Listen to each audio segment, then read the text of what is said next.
नमस्कार प्यारे दोस्त, मैं राहुल पालीवाल आप सभी का स्वागत करता हूं आपके अपने परिवार रोजगार में। उम्मीद है आप सभी स्वस्थ मस्त और बहुत अच्छे होंगे। इंतजार था आपको कि कब आपकी केमिस्ट्री की क्लास शुरू होगी। प्यारे दोस्त, सबसे पहले मैं आपको बताना चाहता हूं कि आज हम जो शुरुआत करने वाले हैं वो क्या पढ़ने वाले हैं। तो प्यारे दोस्त, चलिए बिना किसी देरी के साथ मैं आपको सब्जेक्ट के बारे में बता देता हूं। डेली आपकी क्लास चलेगी इसी समय केमिस्ट्री की, रसायन विज्ञान की। और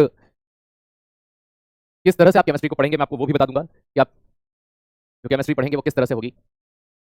अब प्यारे दोस्त, कैसे हैं आप सभी? सबसे पहले मैं आप ये जानना चाहूंगा कि आप सब कैसे हैं। वेरी गुड आफ्टरनून, नमस्कार। बहुत बढ़िया, मैं भी बिल्कुल अच्छा हूं और उम्मीद करता हूं आप सभी भी बहुत अच्छे होंगे। नमस्ते नमस्ते नमस्ते। बहुत बढ़िया, गुड आफ्टरनून। दोस्त, अगर मैं आपको सबसे पहले नॉर्मली कुछ चीजें बता देता हूं कि केमिस्ट्री में हम क्या पढ़ेंगे। तो सबसे पहली चीज, अगर मैं केमिस्ट्री की आपसे बात करता हूं, दूसरी देखो, सबसे पहले पढ़ने का सीक्वेंस बताता हूं। मैं इस बार थोड़ा सा परिवर्तन कर रहा हूं क्योंकि समय है हमारे पास। समय है तो पढ़ने में क्या परिवर्तन किया जाएगा, क्या ऐसी चीजें की जाएंगी जिससे आप अपने आप को थोड़ा सा बेहतर बना पाए। देखो, पढ़ा तो हर बार जाता है ना, हर बार उस चीज को देखा भी जाता है। मैं आपको एक चीज यहां पर समझाना चाहता हूं। यार दोस्त, समझना, जैसे ही मैंने कोई टॉपिक करवाया, जैसे मान लीजिए आज का टॉपिक है, जैसे ये टॉपिक पूर्ण होगा, कंप्लीट होगा, नेक्स्ट डे है ना, जैसे ही नेक्स्ट दिन आता है, जो अगला दिन आता है, उस टॉपिक से रिलेवेंट जितने भी एमसीक्यू, मतलब ज्यादा नहीं, मल्टीपल चॉइस क्वेश्चन जितने भी हो सकते हैं, और साथ में कुछ प्रीवियस ईयर प्रश्न हो सकते हैं, इनको हम करने की कोशिश करेंगे। इससे ये होगा कि बहुत सी बार हम टॉपिक तो पढ़ते हैं, लेकिन हमें ये डर होता है कि मुझसे प्रश्न बनेंगे या नहीं बनेंगे। तो उन चीजों को हम यहाँ पर क्या कर लेंगे दोस्त, भरोसा रखना, सारी चीजें हम केमिस्ट्री में आपका जो डर है वो खत्म करने वाले हैं। केमिस्ट्री के बाद आपकी फिजिक्स शुरू होगी, तब तक के लिए आप नॉर्मली थोड़ा सा इंतजार करेंगे, वन बाय वन होगा।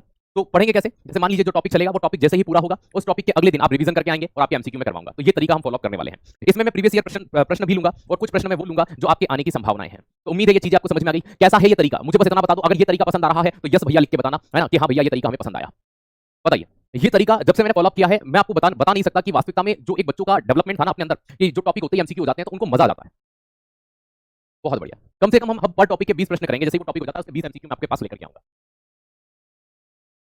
एडब्ल्यूटीपीओ के लिए ये केमिस्ट्री तो देखो, ये तो नॉर्मली इतना तो आपको पढ़ना है, उसके लिए क्लास में अलग से लगाऊंगा, उसके लिए अभी लगाएंगे, उसके लिए थोड़ा सा समय है। एडब्ल्यूटीपीओ के लिए भी मैं लगाऊंगा। चलिए, बहुत बढ़िया, क्या बात है, मजा आ गया। तो आइए थोड़ा सा सिलेबस को डिस्कस कर लेते हैं, हम क्या पढ़ेंगे, देन हम आगे बढ़ते हैं। हम सिलेबस की सामान्य सी जानकारी एक बार ले लेते हैं कि हम किस तरह से पढ़ने वाले हैं।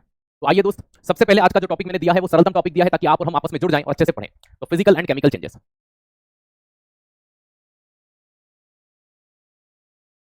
हिंदी और इंग्लिश दोनों में चलेगा, तो निश्चिंत रहिएगा, घबराइएगा नहीं कि भैया क्या होगा। ठीक है, हम हिंदी मीडियम के हैं, हम इंग्लिश मीडियम के हैं, दोनों भाषाओं में मैं आपको पढ़ाऊंगा। एमसीक्यू भी दोनों भाषाओं में होंगे। तो भौतिक एवं रासायनिक परिवर्तन आपका पहला टॉपिक होगा। ठीक है, इस टॉपिक को हम पढ़ेंगे। दूसरा, क्लास के अंदर ही याद करने की कोशिश करेंगे। हमें नहीं भरोसा कि बाद में हम याद कर पाएंगे, हम क्लास के अंदर ही याद करके पढ़ेंगे। कैसे पढ़ेंगे, क्लास के अंदर ही हम कोशिश करेंगे कि हम याद कर जाएं। तो पॉसिबिलिटी ये रखेंगे कि क्लास के अंदर समझते हुए आगे बढ़े। ठीक है, एडब्ल्यूटीपीओ के लिए थोड़ा सा केमिस्ट्री का है, थोड़ा सा धीरे रखिए, वहां भी हम शुरू करेंगे। उसका सिलेबस थोड़ा सा देखो, इतना तो वहां भी पढ़ना पड़ता है, लेकिन थोड़ा सा वहां पर भी टाइम है, तो अभी उसके लिए भी थोड़ा रुकिएगा, उसमें भी हम लेकर के आएंगे। दूसरे टॉपिक की बात करता हूं, तो भैया सबसे मेन हम स्टेट ऑफ मैटर की बात करते हैं। क्या करते हैं, स्टेट ऑफ मैटर यहां पर हम पढ़ेंगे। पदार्थ की अवस्था पढ़ेंगे। क्या पढ़ेंगे, पदार्थ की अवस्था। और मैं उन टॉपिक के ऊपर आपको मेनली स्टार बना दूंगा जहां से एग्जाम में बहुत प्रश्न आते हैं। तीसरा टॉपिक, जैसे ही पदार्थ की अवस्था हम पढ़ लेते हैं तो मेरे माइंड में जो टॉपिक आता है वो आता है कि भैया मिश्रण, मतलब कि मिक्सचर क्या होता है। ठीक है, यौगिक क्या होते हैं, कंपाउंड क्या होता है, ये हो जाएगा। नंबर 4 पर हम यहां पर विलियन पढ़ेंगे, सॉल्यूशन पढ़ेंगे। क्या पढ़ेंगे, सॉल्यूशन पढ़ेंगे। ठीक है, तो विलियन पढ़ लिया, मिश्रण पढ़ लिया, यौगिक पढ़ लिया। विलियन में हम वही कोलॉइड वगैरह सारे डिटेल से पढ़ेंगे। मैं भी सिलेबस डिस्कस कर रहा हूं, मैंने पढ़ाना शुरू नहीं किया है। ठीक है, देन इसके बाद अगर हम थोड़ा सा आगे बढ़ेंगे, जैसे नंबर 5 टॉपिक आता है आपका। ठीक है, तो एटम एंड मॉलिक्यूल पढ़ेंगे। एटम एंड मॉलिक्यूल की बात करूं तो हिंदी में हम कह सकते हैं परमाणु एवं अणु के बारे में, कि परमाणु क्या होता है और अणु क्या होता है। नंबर 6 जो हम यहां पर पढ़ने वाले हैं दोस्त, याद रखिएगा, है ना, एटम और मॉलिक्यूल पढ़ने के बाद हमारा सबसे मेन टॉपिक आता है यहां पर metal, non metal and metalloid. धातु, अधातु एवं उपधातु। धातु, अधातु एवं उपधातु को हम पढ़ेंगे। नंबर 7, जैसे ही धातु अधातु उपधातु आप पढ़ लेते हैं, फिर मैं आपको यहां पर पढ़ाऊंगा एक टॉपिक जिसे हम कहते हैं फॉर्मूला। ठीक है, सूत्र। अब इसमें आप क्या क्या पढ़ेंगे, तो भैया इसके अंदर आप केमिकल फॉर्मूले, रासायनिक सूत्र पढ़ेंगे। आप इसमें मिश्र धातु पढ़ेंगे, अलॉय पढ़ेंगे, और अयस्क अर्थात और पढ़ेंगे। ये 3 चीजें हम इसमें डिस्कस करने वाले हैं। ये 7वें नंबर का चैप्टर रहेगा। ठीक है, सारी चीजें डिस्कस करेंगे आपसे कि क्या चीजें होती हैं। देखो, अगर एग्जाम की बात की जाए, एडब्ल्यूटीपीओ को छोड़ दिया जाए, तो नॉर्मली आपके 2 से 3 प्रश्न देखने को आपको इजीएस मिल जाते हैं। लेकिन अगर पेपर का एनालिसिस किया जाए तो जो नंबर ऑफ क्वेश्चन होते हैं वो कहीं से भी आ सकते हैं। जैसे मान लीजिए किसी के पेपर में यहां से आ गया, किसी के पेपर में यहां से आ गया, तो आप ये मत समझना कि 2 नंबर के लिए हम इतना क्यों पढ़ेंगे। ठीक है, तो आइए मैं आपको सारी चीजें डिटेल से बता रहा हूं। अभी तो सिलेबस ही डिस्कस कर रहा हूं, एक एवरेज टाइम पीरियड भी बता देंगे कि कब तक पूरा हो जाएगा आपका सिलेबस, वो भी बता देंगे। इसके बाद में आपका टॉपिक रहेगा एसिड बेस एंड सॉल्ट।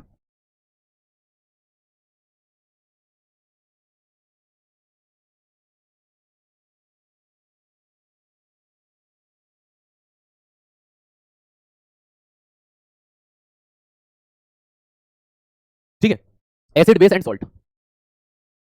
अगर इसकी बात करूं तो इसे हम कहते हैं अम्ल, क्षार एवं लवण।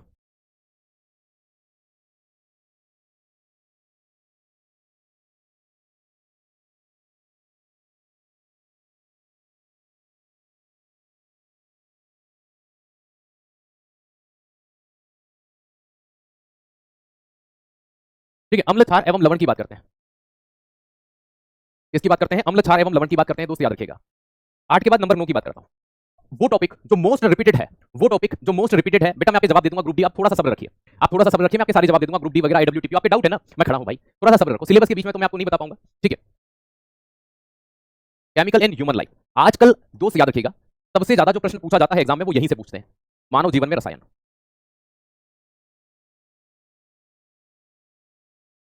मानव जीवन में रसायन की बात करते हैं। 9 के बाद में 10 आती है आवर्त सारणी, पीरियोडिक टेबल। और फिर नंबर 11 पर आपका आता है कार्बनिक रसायन, ऑर्गेनिक केमिस्ट्री। और नंबर 12 पर रासायनिक अभिक्रिया।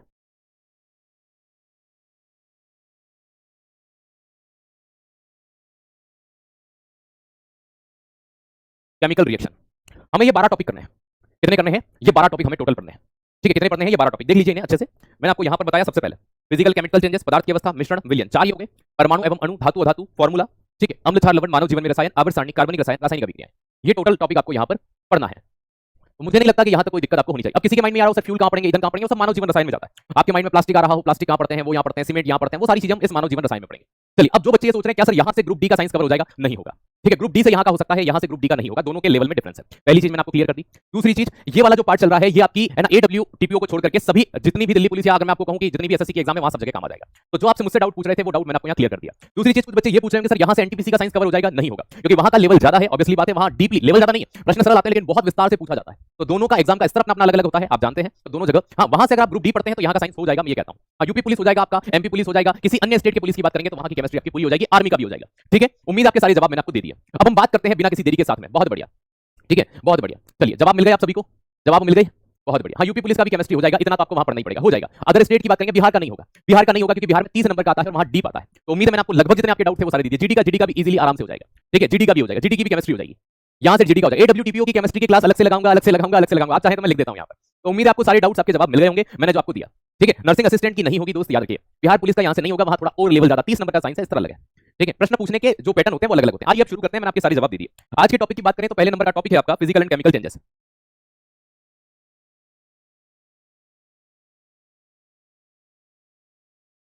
ठीक है। अब मैं अंत में 5 मिनट आपके फिर डाउट लूंगा, है ना, तब बात करेंगे। अब आप थोड़ी देर के लिए शांत हो जाइए और फोकस करिए क्लास के ऊपर। भौतिक एवं रासायनिक परिवर्तन। मैं जानता हूं कि आपने बचपन से एक चीज पढ़ी है, और वो क्या पढ़ी है?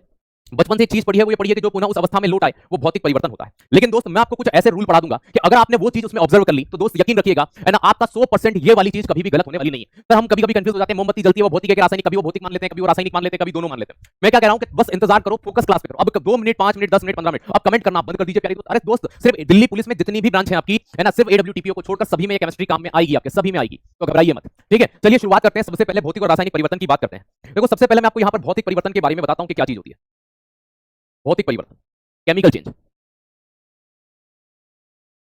जब भी ये वर्ड आप बोलते हैं तो दोस्त एक चीज हमेशा याद रखना कि जब भी आप इस वर्ड को कभी देख लेंगे भौतिक परिवर्तन वर्ड आया है, कभी कंफ्यूज नहीं होना, कभी भी कंफ्यूज नहीं होना, क्योंकि ये एक ऐसा चेंज होता है। चेंज मतलब परिवर्तन। देखो मैं आपको बहुत प्यारा उदाहरण देता हूं, आप समझ पाएंगे।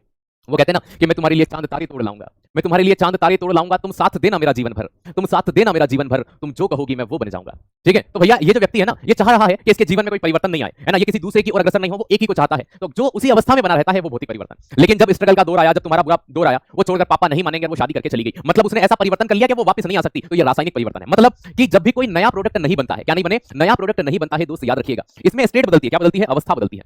तो पहला पॉइंट याद रखना, इसमें अवस्था बदलती है, अवस्था बदलती है, चेंजेस इन स्टेट। अवस्था परिवर्तन हो सकती है सर, मतलब जैसे दोस्त अगर मैं आपसे कहूं कि कोई पदार्थ था, फॉर एग्जांपल उदाहरण समझना, एक एक चीजें इतनी विस्तृत पढ़ाऊंगा कि कभी कोई डाउट नहीं होना आपको। देखो मैं आपसे ये कहता हूं कि अगर कोई ठोस था, सॉलिड था, ठीक है, वो सॉलिड बदल सकता है किसके अंदर? गैस के अंदर, सॉरी द्रव के अंदर, पहले लिक्विड के अंदर, ठीक है, या वो लिक्विड बदल सकता है किसके अंदर? गैस के अंदर। ये तीनों आप जो अवस्थाएं देख रहे हैं, अगर वो किससे किस में बदल जाता हो, अगर वो किससे किस में बदल जाए दोस्त, याद रखना, अगर वो बदल जाए आपका किससे, है ना, ठोस से द्रव के अंदर या द्रव से गैस के अंदर, ठीक है, तो ठोस से अगर वो द्रव में बदलेगा, ठोस से अगर वो द्रव में बदलेगा, इस घटना को क्या कहेंगे, और द्रव से गैस में बदले, या वो गैस से द्रव में आ जाए या वो द्रव से ठोस में आ जाए। अगर कोई वस्तु ठोस से किस में बदल जाती है, द्रव में बदल जाती है, उसे गलनांक कहते हैं। क्या कहते हैं, गलनांक कहते हैं, मेल्टिंग कहते हैं। तो जैसे कि कोई मेल्ट हो जाए, वो भौतिक परिवर्तन, अवस्था बदली ना, ठोस से द्रव में गया, सॉलिड से लिक्विड में गया, ठीक है, सॉलिड से लिक्विड में। मैं नहीं पढ़ाऊंगा पीडीएफ से बेटा, मैं हैंड रिटन ही पढ़ाऊंगा, ठीक है। द्रव से गैस में जाना, द्रव से अगर कोई गैस में गया तो दोस्त याद रखना कौन सी कंडीशन होगी, वेपोराइजेशन या इवोपरेशन,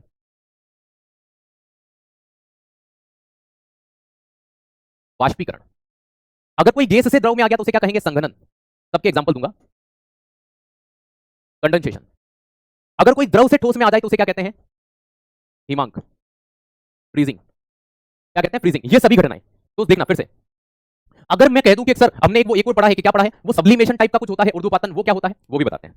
देखो समझना, अगर कोई ठोस से सीधा किस में बदल जाए, गैस में बदल जाए, या गैस से कोई किस में आ जाए, ठोस में आ जाए, तो ये भी तो अवस्था परिवर्तन ही हुआ है ना। इस घटना को कहते हैं ऊर्ध्वपातन। ऊर्ध्वपातन कहते हैं। डायरेक्शन याद रखना, ये एरो जो दिख रहा है ना, ये मेन डायरेक्शन है, इधर जा रहा है इधर, और इसका एरो कहां आ रहा है, इधर, ऊर्ध्वपातन। इसी को कहते हैं सब्लिमेशन। क्या कहते हैं, सब्लिमेशन कहते हैं। तो ऊर्ध्वपातन में कोई चीज ठोस से किस में बदल जाती है, गैस में बदल जाती है, सॉलिड से किस में बदल जाती है, दोस्त याद रखिएगा, ठीक है। ये चीज समझ में आई। और अगर कोई गैस से सीधा ठोस में आता है तो उसे क्या कहा जाता है, उसे निक्षेपण कहते हैं, डिपोजिशन कहते हैं। तो ये सभी आपकी अवस्था परिवर्तन है, आप पढ़ते हैं। देखो यहां से दो तरह के प्रश्न बन गए आपके। अब बोर्ड पीडीएफ आपको मिलेगी, लेकिन पीपीटी से मैं नहीं पढ़ाऊंगा, दोस्त याद रखिएगा, ठीक है। एडब्ल्यू टीपीओ वाले बच्चे थोड़े से शांत रहे, उसकी क्लास अलग से लगाऊंगा, वहां डिटेल से बताऊंगा, ठीक है। अभी आप यहां पर रहिए। चलो अब देखो दोस्त, अगर मैंने आपको सिर्फ एक पॉइंट लिखा और एक पॉइंट में कितना विश्लेषण कर दिया, देखो समझना। मैंने लिखा कि अवस्था बदलती है, अगर मैं ये लाइन बोल करके बदल आगे बढ़ जाता, बर्फ का पानी बनना, पानी का ये बनना, ये तो आप सभी जानते हैं कि स्टेट बदलती है, स्टेट बदल जाती है, लेकिन स्टेट कितनी तरह से बदलती है, अब वो हमने देखा। भाई एक ठोस से द्रव बदला मतलब बर्फ का पानी बनना, मतलब गलनांक हुआ। पानी का जलवाष्प बनना मतलब वाष्पीकरण हो गया, इवोपरेशन हो गया। क्या हो गया, इवोपरेशन हो गया लाला। और उसके बाद में गैस से द्रव बन गया मतलब संघनन हो गया, कंडेंसेशन हो गया। अब इन सभी के मैं एग्जांपल देता हूं, आपको उदाहरण देता हूं। इन सभी के क्या देता हूं, एग्जांपल देता हूं, उदाहरण देता हूं कि सर इनके एग्जांपल कैसे होंगे, इनके एग्जांपल कैसे होंगे, इनके उदाहरण कैसे होंगे। आइए देखते हैं, इन सभी के उदाहरण देखते हैं।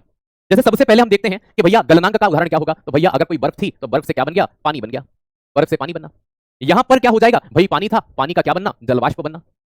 तो पानी जलवाष्प बन जाए, वाटर वेपर बन जाए, वो ये चीज हो जाएगी। संघनन में क्या होता है, तो संघनन के अंदर दोस्त याद रखना, कोई गैस जो होती है वो द्रव में बदल जाती है, जैसे कि वर्षा या रेन का होना। आपने अक्सर सुना होगा CNG, compressed natural gas. CNG gas होती है, उसको इतना प्रेशराइज किया जाता है कि वो लिक्विड में बदलने लगती है। क्या बदलने लगती है, लिक्विड में बदलने लगती है। तो एलपीजी हो गई, लिक्विफाइड पेट्रोलियम गैस हो गई, सीएनजी हो गई, वो भी संघनन से ही बनती है, कंडेंसेशन से बनती है। तो कोई गैस अगर द्रव में बदल जाए, उस घटना को संघनन कहते हैं। वर्षा होना संघनन के कारण ही संभव है। द्रव का ठोस में बदल जाना, द्रव का ठोस बदलना बड़ा इजी हो जाएगा भैया। जो पानी होगा वो पानी आपका किस में बदल जाएगा, बर्फ में बदल जाएगा।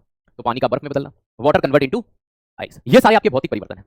अब सब्लिमेशन, सब्लिमेशन में आप चीजें देखो, एग्जांपल देखना, उदाहरण देखना। भाई सब्लिमेशन के एग्जांपल बहुत पूछे जाते हैं, क्यों, क्योंकि ये जादू एक तरह का। आपके घर में कपूर होगा, पूजा में कपूर या कैंफर यूज होता है ना, कि हाँ सर होता है। तो जो कपूर या कैंफर यूज होता है ना, दोस्त याद रखना, लिखना कैसे, ऐसे ही लिखना है, आपको चार्ट बनाना है। क्योंकि अगर मैं इस चीज को अगर आपको डिटेल से एक एक बताऊंगा ना, तो आप ज्यादा दिक्कत में आ जाओगे। आप चार्ट बनाओगे तो आपको एक ही चीज में है ना, मैं चाहता तो इनको अलग अलग भी पढ़ा सकता हूं, लेकिन आप चार्ट बनाओ। चार्ट में ये है कि ये चीजें आपकी 1.5 पेज में जाएगी, जो एक चार्ट में कंप्लीट हो रही है। तो आप इसी तरह से बनाओ भाई, ठोस द्रव और गैस लिखो, पहले इधर गलनांक बनाओ, फिर इधर वाष्पीकरण बनाओ, फिर संघनन बनाओ, बस एज इट इज जैसे मैंने बनाया वैसे आप बनाइए। ये चार्ट ही बनाना है, ठीक है, थ्योरी नहीं। जितना नोट्स का मतलब होता है, जितना कम चीजों में जितना विस्तृत पढ़ा जाए उसे नोट्स कहते हैं, ठीक है। आइएगा उदाहरण के लिए, जैसे कपूर, भाई कपूर का उड़ना, ठीक है, कपूर का उड़ना भौतिक है, जलना नहीं। कपूर उड़ेगा ठोस से सीधा गैस में, खुला छोड़ देना कैंफर को, ठीक है सर। आपने ड्राई आइस का नाम सुना होगा, ड्राई आइस अर्थात शुष्क बर्फ, ठीक है, ड्राई आइस अर्थात शुष्क बर्फ या ठोस, है ना, या इसी को क्या कहते हैं, सॉलिड कार्बन डाइऑक्साइड। तीनों एक ही है, ड्राई आइस भी वही है, ठीक है। आपने देखा होगा कि शादियां होती है अक्सर, है ना, शादियां होती है तो दूल्हा दुल्हन की एंट्री होती है साहब, ठीक है। तो आइट साइड में धुआं धुआं होता है, ठीक है। पेन कलर थोड़ा डार्क कर लीजिए, और डार्क करना है, ठीक है भैया, बदल देते हैं ये लो, ठीक है, वो कलर कर लेते हैं जो बोर्ड पर बहुत अच्छे से दिखते हैं। आइए, वैसे सारे कलर बोर्ड पर इजीली दिख जाते हैं, वही यूज हो रहे हैं, ठीक है। अब यहाँ देखना, है ना, तो वो जो होता है ना ड्राई आइस, वो ड्राई आइस यही होती है जो धुआं धुआं होता है ना, ऐसा लगता है कि हम इंद्रलोक में साहब, अब हमारी जो उर्वशी है वो आ रही है, उससे हमारी शादी हो रही है, तो वो सारी चीजें यहाँ होती है। चलो, तो भैया कपूर, ड्राई आइस, है ना, शुष्क बर्फ जिसे सॉलिड CO2 कहते हैं, वो सभी इसमें आ जाती है। इसके अलावा वो कौन आता है, नेफ्थलीन। सर ये क्या होता है बेटा, आपने अक्सर वो ओडोनिल देखा होगा, फिनाइल की गोली देखी होगी, सफेद वाली मम्मियां कपड़ों में डालती हैं, वो धीरे धीरे छोटी होती जाती है, तो अपन चूस के थोड़ी फेंकते हैं उसको कि हाँ सर। तो वो जो होता है ना नेफ्थलीन, मतलब फिनाइल की गोली, नेफ्थलीन हिंदी इंग्लिश दोनों में नेफ्थलीन ही बोलते हैं, फिनाइल की गोली। और क्या होता है भैया, एंथ्रासाइन, ठीक है। और क्या होता है, आयोडीन। और क्या होता है, एक और है ना, नोसादर, हिंदी में नोसादर, इंग्लिश में अमोनियम क्लोराइड, NH4Cl। ये सभी वो एग्जांपल हैं जो एग्जाम में मोस्ट रिपीटेड रहते हैं, ठीक है, एग्जाम में मोस्ट रिपीटेड रहते हैं। तो ध्यान रखना, कपूर, dry ice, naphthalene, anthracene, iodine, नोसादर, ये सभी इसके अंतर्गत जाने जाते हैं। हाँ, टॉयलेट में भी यूज कर सकते हैं, बिल्कुल सही पकड़े हैं, अब समझ गए आप। अब देखो दोस्त, आपने इसको देख लिया। सर ये डिपोजिशन क्या होता है, डिपोजिशन वो घटना है, जैसे आप मुझे ये बताओ, आप में से किसान पुत्र कौन कौन है, आप में से किसान पुत्र कौन कौन है, जल्दी से कमेंट करके बताइए। किसके पिताजी है ना खेती करते हैं और आपने खेती के बारे में थोड़ा बहुत जानते हैं। एडब्ल्यू के अभी तो ले लीजिए दोस्त, एडब्ल्यू टीपीओ वाले भी इस क्लास को ले लीजिए, इतना साइंस आपको वहां भी पढ़ना है, इतना तो ले ही लीजिए। चलिए, और अभी एडब्ल्यू टीपीओ के लिए मैंने कहा ना उसकी क्लास में अलग से शुरू करूंगा, इतना आप यहां भी पढ़ लीजिए शांतिपूर्वक, ठीक है। अब कमेंट करके एडब्ल्यू टीपीओ परेशान मत होइए, उसके लिए भी बहुत जल्द क्लास लाएंगे, ठीक है, मत परेशान होइए।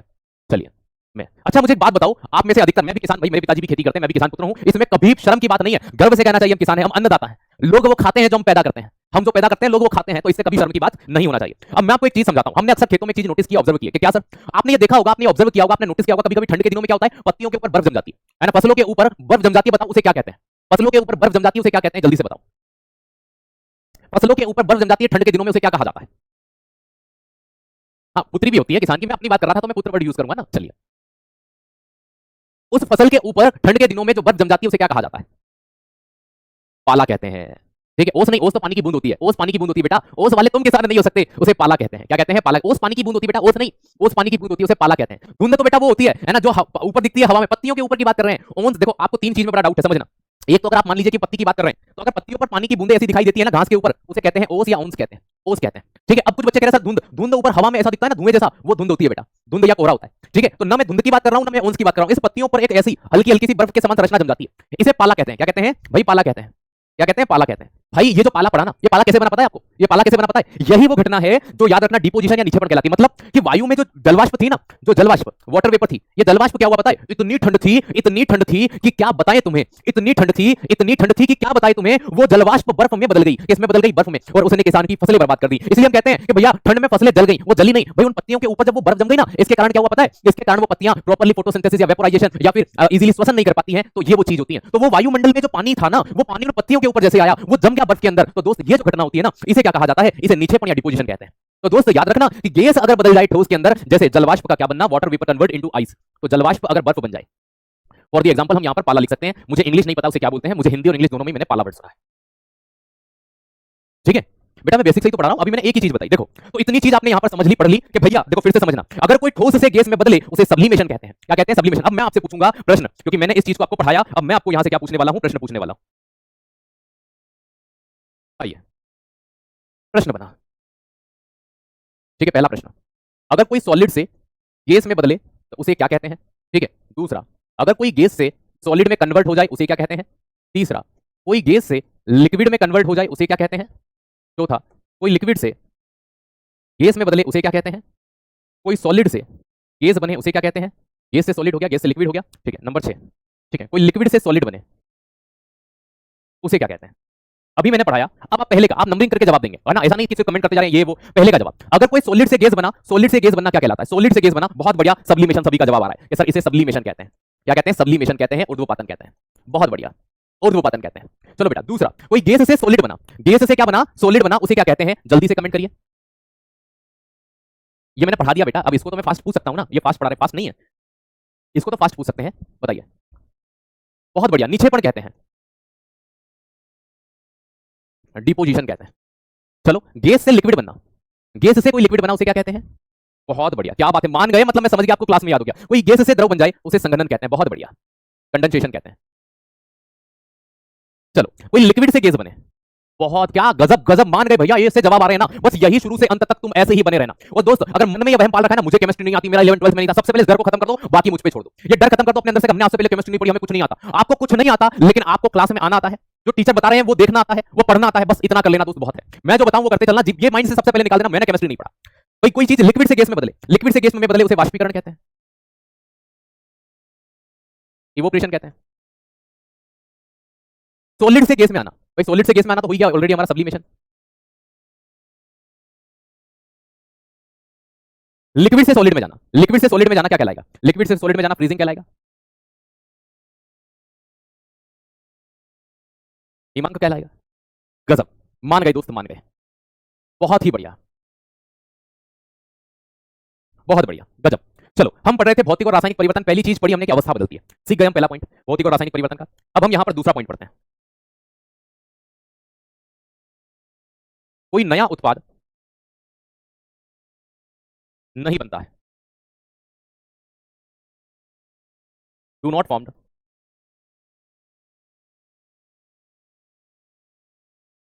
New product. देखो, भौतिक परिवर्तन के अंदर कभी भी कोई नया उत्पाद नहीं बनता, जैसे कि आप यहां समझना, एग्जांपल समझिएगा। अगर कोई बर्फ थी, क्या थी? बर्फ। बर्फ से पानी बना, पानी से जलवाष्प बनी। क्या बनी? जलवाष्प। इस जलवाष्प से भले आपने वापस से पानी बनाया और पानी से वापस बर्फ बनाया। मुझे एक बात बताओ कि इस पानी का फॉर्मूला भी क्या था? H2O। इस जलवाष्प का भी फॉर्मूला क्या था? H2O। इस बर्फ का भी फॉर्मूला क्या था? H2O। मतलब कुल मिलाकर के अगर हम सिर्फ अवस्था बदल रहे हैं, कोई नया प्रोडक्ट बना क्या यहाँ पर? कोई नया प्रोडक्ट बना क्या यहाँ पर? कि सर नहीं बना। लगभग आपकी क्लास जो है सप्ताह में 5 दिन चलती है, मंडे टू फ्राइडे। ठीक है, मैं एमसीक्यू भी करवाऊंगा आपको साथ के साथ, तो लगभग मान लीजिए कि आपकी क्लास है ना लगभग 2 महीने, मतलब 40 क्लास के आसपास मैं आपकी लूंगा विद एमसीक्यू, है ना। 40 क्लास अधिकतम लूंगा, न्यूनतम आपका जो सिलेबस है वो 35 क्लास में कंप्लीट हो जाएगा विद एमसीक्यू करवाने पर। अगर एमसीक्यू हटा दूं तो यही ड्यूरेशन आपका लगभग आ जाता है 30 क्लास से भी कम पे, 25 से 30 के बीच में। लेकिन मैं हर टॉपिक के बाद एमसीक्यू कराऊंगा, तो वो एमसीक्यू जो होंगे लगभग हर बार हर टॉपिक के बाद में 30-40 मिनट की खपत करेंगे। ठीक है, तो मैंने आपको एक क्राइटेरिया दे दिया है कि कब तक ये पूरा होगा। चलो, आज पहली क्लास है। तो कोई नया उत्पाद बना क्या? कि नहीं बना, तो कोई नया प्रोडक्ट नहीं बनता। दूसरा सबसे मेन तीसरी चीज याद रखना, no change in smell, taste. स्वाद एवं गंध नहीं बदलती। कभी भी ये चीज ध्यान रखना, क्या नहीं बदलेगा? यहाँ स्वाद नहीं बदलेगा और गंध नहीं बदलेगी, स्मेल नहीं बदलेगी। सर स्मेल बदल गई तो देखो, अगर जैसे दूध दही बन गया, दूध का दही बनना कौन सा परिवर्तन है? मुझे एग्जाम आप बताओ कमेंट सेक्शन में, दूध का दही बनना कौन सा परिवर्तन है? कि सर जब दूध था, ये समझना, अगर दूध बदल गया किसके अंदर? दही के अंदर, तो दूध का दही बना। तो मुझे एक बात बताओ कि दूध ज्यादा खट्टा था कि दही ज्यादा खट्टा था? दूध ज्यादा खट्टा था कि दही ज्यादा खट्टा था? क्या सर दही ज्यादा खट्टा है? क्या दूध और दही दोनों के टेस्ट में स्वाद में अंतर है? कि हाँ सर अंतर है, बिल्कुल है। जब दोनों के टेस्ट में अंतर है, दोनों के स्वाद में अंतर है, मतलब कि जब जब स्वाद बदलता है तब तक रासायनिक परिवर्तन होता है। भौतिक परिवर्तन के अंदर ना तो कभी टेस्ट बदलेगा, ना कभी स्मेल बदलेगी, ना कभी टेस्ट बदलेगा, ना कभी स्मेल बदलेगी। सर स्मेल, जैसे मैं आपसे कहता हूं कि फल सड़ गया है, फल का सड़ना कौन सा परिवर्तन है? तो दोस्त याद रखना, इस चीज को कहते हैं गुण नहीं बदलते। क्या नहीं बदलते? गुण नहीं बदलते। तो नोट चेंज इन प्रॉपर्टीज, तो मैं ये भी कह सकता हूं नंबर 4 कि नोट चेंज इन प्रॉपर्टीज।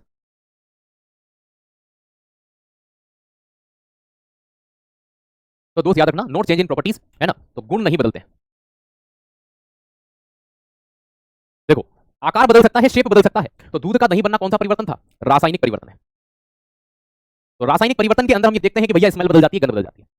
ठीक है, भौतिक परिवर्तन में सिर्फ और सिर्फ देखो, मैं आपको एक एग्जांपल दूंगा। आप अक्सर ये चीज सोचते हो कि उस आकार में आ सकते हैं कि नहीं आ सकते हैं, ये चीज आपके माइंड में अक्सर होती है, अक्सर ये चीज आपको प्रभावित करती है। आइए मैं समझाता हूं। ये 4 आपने पढ़े, ठीक है। मैंने देखो पहले नंबर दूसरे नंबर पर बताया नया उत्पाद नहीं बनता, कोई भी न्यू प्रोडक्ट नहीं बनेगा। जैसे दूध से दही बनना एक नया प्रोडक्ट था, ऐसा नहीं हुआ। अगला दोस्त, नो चेंज इन स्मेल और टेस्ट, कभी भी स्वाद और गंध नहीं बदलती। जैसे फल सड़ जाए, सब्जी सड़ जाए, तो ये सड़ना एक प्रकार का केमिकल चेंज होता है। नहीं बदलना, नहीं बदलना मतलब सिंपल सी बात है, याद रखिएगा कि वो क्या है? फिजिकल। और अगर इनमें चेंजेस हो गया तो वो केमिकल चेंज है। गुण नहीं बदलते। गुण क्या? यही स्वाद नहीं बदलना, गंध नहीं बदलना, रंग नहीं बदलना, कलर नहीं बदलना। जैसे लोहे में जंग लगने पर कलर बदलता है कि हाँ सर, तो कलर नहीं बदलना, रंग नहीं बदलना, ये भी क्या होता है? गुण है, इसका प्रॉपर्टीज। अब सबसे मेन चीज जो आप कंफ्यूज होते हैं वो एग्जाम के अंदर नंबर 5 दोस्त याद रखना, आकार बदल सकता है।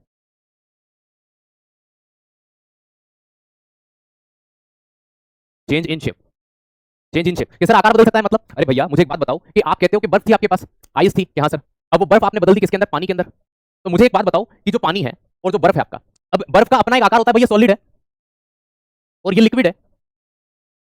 तो भैया इन दोनों के आकार बदले कि नहीं बदले? कि सर बदले, आकार बदल सकता है, आकार बदल सकता है दोस्त, याद रखिएगा। तो यहां पर क्या हो रहा है? आकार बदल सकता है। अब देखो यहां पे जो प्रश्न होता है, मैं आपसे क्वेश्चन पूछ रहा हूं,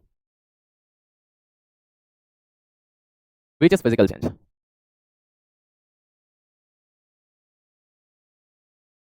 कौन सा भौतिक परिवर्तन है?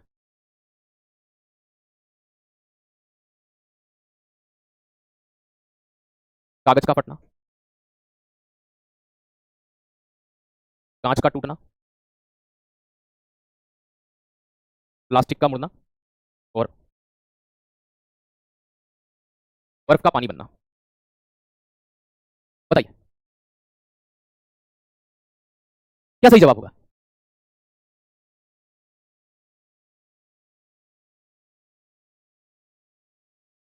बेटा AWTPO के लिए आपको इतनी केमिस्ट्री वहां भी पढ़ना पड़ेगी, मैं तुम्हारे हाथ जोड़कर बता रहा हूं, ठीक है, कि इतनी आपको वहां भी पढ़ना पड़ेगी। तो आप अभी ये पढ़िए ना, तब तक वो क्लास शुरू होती है, तब तक इनको करिए ना, यहाँ बेस तो बनाइए अपना।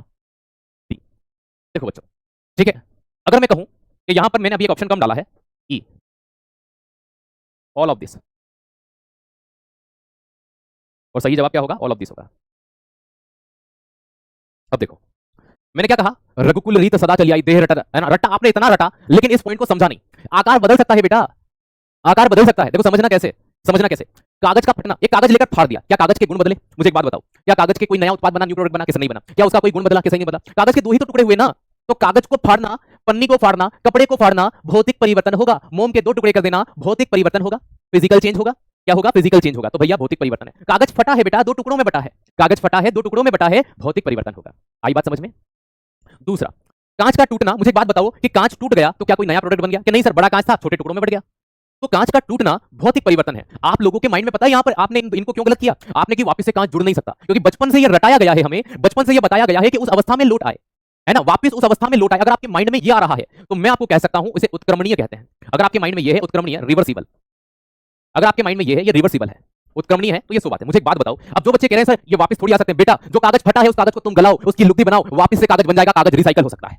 दूसरा, जो कांच टूटा है उस कांच को पिघालो, उस कांच को क्या करो, दोस्त पिघालो, मेल्ट करो, वापस से कांच बन जाएगा। आ गया उस अवस्था में, लेकिन एक प्रोसेस से गुजरना पड़ा, एक प्रोसेस से गुजरना पड़ा, इसलिए मैं कहता हूं कि आकार बदल सकता है। देखो यहां पर गुण नहीं बदलते, प्रॉपर्टीज नहीं बदलती।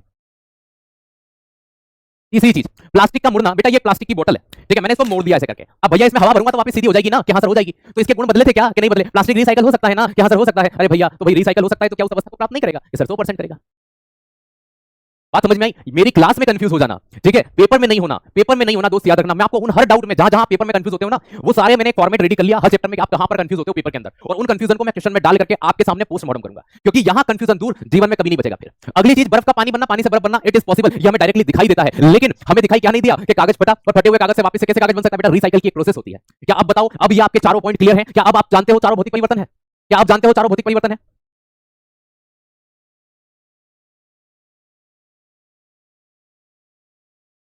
क्या अब आप जानते हो? कम्मा खड़ी भाई, चलो यहां तक सारी चीजें क्लियर हैं, बस मुझे इतना बता दो।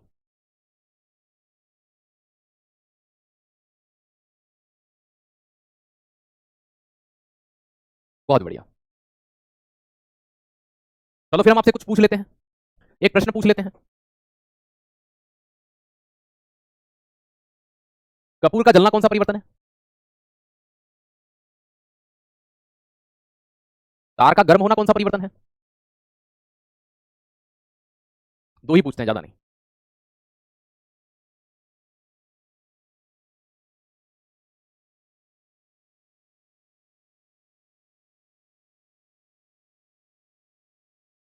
कपूर का जलना आपका केमिकल होगा, ठीक है, लेकिन अगर ये बोल देते कपूर का उड़ना, तो कपूर का उड़ना सब्लिमेशन होता है। क्या होता है? सब्लिमेशन, ऊर्ध्वपतन होता है, अभी हमने देखा था।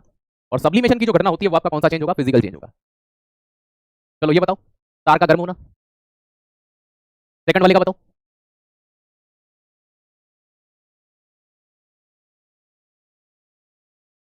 बहुत बढ़िया, देखो, कभी आप तार से कंफ्यूज हो गए हो, वायर से कंफ्यूज हो गए हो, मैं आपको एग्जांपल देता हूं। घर में रोटी का तवा है, क्या सर है? रोटी बनाते हो, क्या बनाते हो? तवा गर्म करते हो, क्या सर करते हो? गर्म होने के बाद ठंडा हो जाता है, क्या कोई परिवर्तन होता है उसमें? कैसा नहीं होता। तो कोई भी तार अगर गर्म हो रहा है तो उसमें गर्म होना ठंडा होना नॉर्मल ही चीज है, तो भैया फिजिकल चेंज होगा। लेकिन जैसे आपके घर में पंखा चलता है वो थोड़ा सा गर्म हो जाता है, कोई फर्क पड़ता है उस पर? नहीं। लेकिन तार का जलना कौन सा परिवर्तन हो गया? तार जल गया भैया, तार जल गया, क्या वो अब इलेक्ट्रिसिटी को फ्लो करेगा? आप कहते हैं ना पंखा जल गया यार, अब तो चलेगा ही नहीं है। तो तार जल गया, ये कौन सा परिवर्तन है? तो तार जल गया, ये आपका केमिकल है। अब आपके माइंड में आ रहा होगा, हमने इतना तो पढ़ लिया, अब हमें ये बताइए केमिकल चेंजेस कौन से हैं? ठीक है, केमिकल चेंजेस कौन से? इसको पढ़ने से पहले एक बार वापस इसको रिवाइज कर लेते हैं, आज का क्लास में याद करके जाओ, आ जाइए। ठीक है, भौतिक परिवर्तन में सबसे पहले अवस्था बदलती है। अगर कोई ठोस से द्रव में बदले, कोई ठोस से द्रव में बदले उसे गलनांक कहते हैं, कोई द्रव से गैस में बदले उसे वाष्पीकरण इवोपरेशन कहते हैं, कोई ठोस से सीधा गैस में बदले उसे ऊर्ध्वपातन कहते हैं, कोई गैस से सीधा ठोस में जाए उसे निक्षेपण डिपोजिशन कहते हैं, कोई गैस से द्रव में बदले उसे संघनन कंडेंसेशन कहते हैं, कोई द्रव से बर्फ में बदले या ठोस में बदले उसे क्या कहते हैं? हिमांक या फ्रीजिंग कहते हैं। एग्जांपल के लिए सबके उदाहरण मैंने दिए हैं, ऊर्ध्वपातन के कपूर का उड़ना, ड्राई आइस, सॉलिड है ना, CO2, सब इसी के नाम है, शुष्क बर्फ, नेफ्थलीन, फिनाइल की गोली, एंथ्रासाइन, आयोडीन, नौसादर, ये सभी इसी में आते हैं। अगर बात करें कि गैस से द्रव में बदलना संघनन कहलाता है, जैसे कि वर्षा का होना LPG है ना, CNG, गैस से ठोस में बदलना तो जलवाष्प का सीधा बर्फ बन जाना, द्रव का ठोस बदलना मतलब हिमांक हो जाता है। ये एक गुण हमने पढ़ा था, उसके बाद में अगला आता है भैया, ये कुछ मैंने आपसे पूछे थे, ठीक है, नया उत्पाद नहीं बनता, नया प्रोडक्ट नहीं बनता, वही प्रोडक्ट रहते हैं, है ना, स्वाद या गंध नहीं बदलती है ना, इनकी जो प्रॉपर्टीज होती है, गुण जो होते हैं वो कभी नहीं बदलते हैं। यहाँ पर देखना आकार बदल सकता है, लेकिन ये रिवर्सिबल होते हैं, उत्क्रमणीय होते हैं, उस अवस्था को प्राप्त कर सकते हैं। ठीक है, अगली चीज अगर मैं आपसे बात करता हूँ, नेक्स्ट जो मैं आपसे कंसीडर करता हूँ कि भाई फिर मैंने आपको यहाँ पर इन चीजों को समझाया। अब बात करते हैं केमिकल चेंजेस की, तो वो कल करेंगे और कल इसके हम MCQ भी लगाएंगे। चलिए सर, हीटिंग होना, तार का गर्म होना फिजिकल चेंज होता है, किसी भी वायर का गर्म होना फिजिकल चेंज होता है बेटा, वायर का गर्म होना फिजिकल ही होता है। ठीक है, लेकिन दोस्त याद रखना वायर का जलना केमिकल होगा। ठीक है, आपने अगर पहले जो पढ़ रखा हो मुझे उससे मतलब नहीं है, ये सही है। ठीक है, 100%। आ गई बात समझ में? चलो, कैसी लगी आपको क्लास? कमेंट सेक्शन में जरूर बता दीजिए। अरे जलने का मतलब पिघलना नहीं होता, तो आप थोड़े से ना, आप क्या पढ़ रहे हो पता है, लोहे का तार जलेगा तो सब पिघल जाएगा। मैं आप मुझे एक बात बताओ, आपके घर में पंखे हैं, इलेक्ट्रिसिटी के वायर हैं, केबल्स हैं, मुझे बस इतना बताओ कि है कि नहीं है? आप उनका वायर जल जाता है तो क्या वो पिघल करके टपकता है कि लो भैया गिलास लगा लो, जूस बन गया हूं मैं? थोड़ा सा समझो इस बात को। पंखा जैसे जिसमें कॉपर है, एल्यूमिनियम है, वो जल जाता है तो क्या वो इलेक्ट्रिसिटी को फ्लो करता है? नहीं करता है। तो वो एक प्रकार का केमिकल चेंजेस है। ठीक है, पिघलने के लिए तापमान बढ़ाना पड़ता है, जलाना नहीं पड़ता। जलना अलग चीज है, मेल्ट होना अलग चीज है। अगर आप कह रहे हो लोहे के तार का पिघलना, वो भौतिक परिवर्तन है। मैं जलने की बात कर रहा हूं, मैं बर्न होने की बात कर रहा हूं। ठीक है, जलना अलग चीज है, पिघलना अलग चीज है। कैसा मतलब? मोमबत्ती जल रही है, रासायनिक परिवर्तन, मोमबत्ती पिघल रही है, भौतिक परिवर्तन। आया समझ में? जलना अलग है, पिघलना अलग है, दोनों को मत घुसाओ इधर उधर। चलो बाकी का आपको केमिकल चेंजेस का डाउट थोड़ा सा है, वो कल हो जाएगा और इसके एमसीक्यू कल कर लेंगे। Thank you. आज की क्लास यहीं पे विराम करते हैं। मैं लूंगा इजाजत, कल मिलते हैं 2 बजे। तब तक के लिए आप स्वस्थ रहें, मस्त रहें। धन्यवाद। जय हिंद, जय भारत।